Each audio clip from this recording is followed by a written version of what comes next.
இயக்குனர் பாலா அவர்கள் ஒரு உலகத்தரம் வாய்ந்த ஒரு non comparable director, having world touch sense of cinema.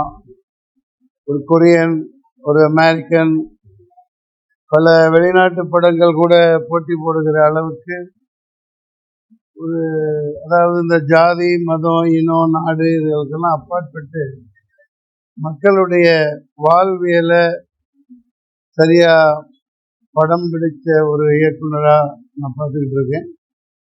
பிதாமகனா இருக்கட்டும், அந்த விக்ரம், அப்புறம் அந்த சூர்யா, அவங்களாம் அவன் நடிக்கிறாங்கன்னே அதுல சொல்ல முடியாது.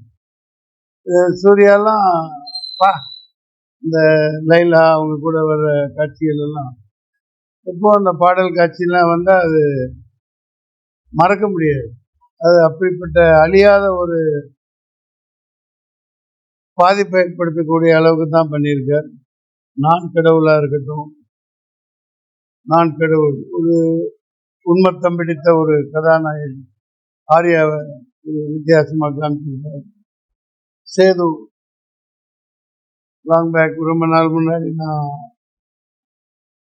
ரெட் இண்டியன்ஸ் ஏதோ ஒரு மலையாள படம் நடிச்சிட்டு இருந்தேன் வயநாட்டில். அப்போ வந்தாரு, ரொம்ப சேது அந்த விக்ரமன் உடம்பெல்லாம் உள்ள ஒட்டி அப்படியே மொட்டை அடிச்சு நான் பதறி போயிட்டேன், என்னாச்சு. அப்புறம் என்ன சொன்னார், இந்த பாலா படம் ஒன்று சேது ஒன்று நடிக்கிறேன் அப்படின்னு.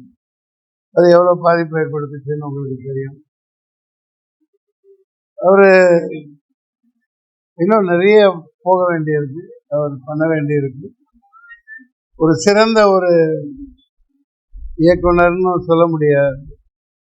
அதாவது அந்த வட்டத்துக்குள்ள எல்லாம் அவர் அடைக்க முடியாது. அவர் ஹாலிவுட் எல்லாம் மிஞ்சுற அளவுக்கான படங்கள் இனிமேல் எடுப்பார் நம்பிக்கை இருக்கு. இந்த வணங்கானின் வாழ்த்துக்கள், வெற்றி பெற வாழ்த்துக்கள். நன்றி.